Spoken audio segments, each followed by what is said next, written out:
Success கற்றல் வழிகாட்டி YouTube பக்கத்துக்கு உங்களை அனுப்ப அழைக்கிறோம். இன்றும் இன்னும் ஒரு வினாவோடு சந்திக்கிறோம். ஒரு மாணவர் தெளிவுபடுத்தி செல்ல கேட்டுக்கொண்டு ஒரு வினா.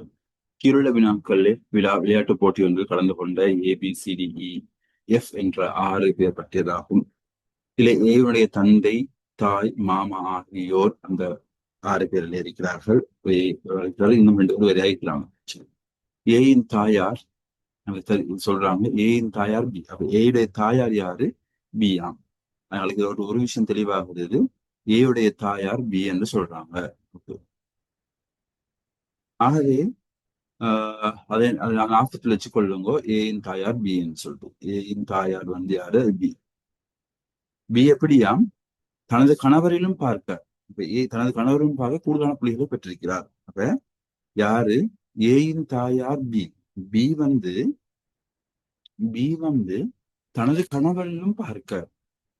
அப்ப யாரு கணவர்னா? ஏயுடைய தந்தை தான் கணவர் இல்லையா? ஏயின் அல்லது பியின் கணவர் போடலாம், அல்லது ஏன் தந்தைன்னு போடலாம். ஏன் தந்தைன்னு போடுவேன். சரியா? ஏன் தந்தையிலும் பார்க்க. ஏன்னா எங்களுக்கு இப்ப பீன ஏன் தாய்னு தெரியும். ஆகவே ஏன் தந்தைன்னு போடுவோம்.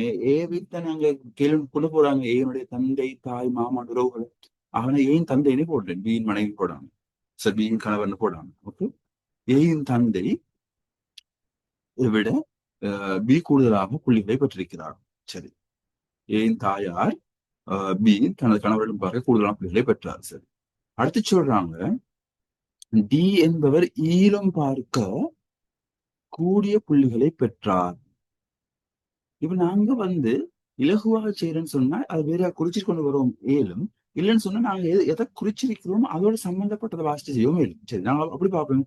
இப்ப டிஇல ஏயின் தந்தை பற்றி வரவும் இல்லை, பிஏ பத்தி வரவும் இல்லை. அவன் விடுவோம்.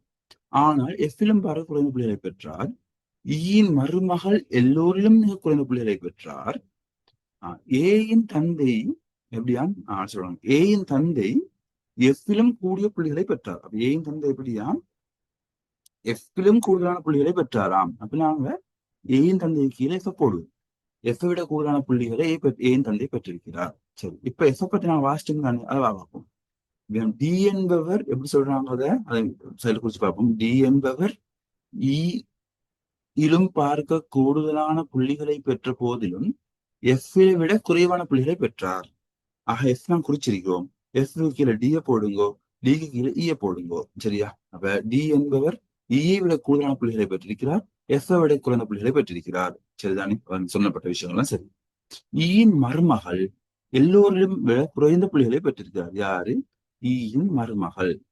ஈயின் மருமகள். இப்ப பாருங்க, தரப்பட்ட கேள்வியில ABCDEFல நான் எதை குறிச்சிருக்கோம்? ஏ குறிக்கல. ஏன் தந்தையும் தான் குறிச்சிருந்தோம். ஏ குறிக்கல. ஏ குறிக்கல. பி குறிச்சிருக்கோம், சி குறிச்சில்ல, டிஇஎஃப் குறிச்சிடும். ஆகவே ஏயின் தந்தை ஏயாக இருக்கலாது. அப்ப ஏயின் தந்தைன்னு கேட்ட யார்? அது சி. ஏயின் தந்தைங்கிறது சி. அப்ப ஈயின் மருமகள் யாரு? ஏ. இப்ப கேள்வி விட கொடுப்போம். போட்டியில் வெற்றி பெற்றவர் பி. போட்டியில் 2ஆம் இடம் பெற்றவர் ஏயின் தந்தை யார்? அது சி. பியினுடைய கணவர் யார்? ஏனுடைய தாய் பி, ஏனுடைய தந்தை சி. ஆகவே சி தான் கணவர். இறுதி இடத்தை பெற்றுக் கொண்டவர் ஈயின் மருமகள். அவர் யாரு? ஏ.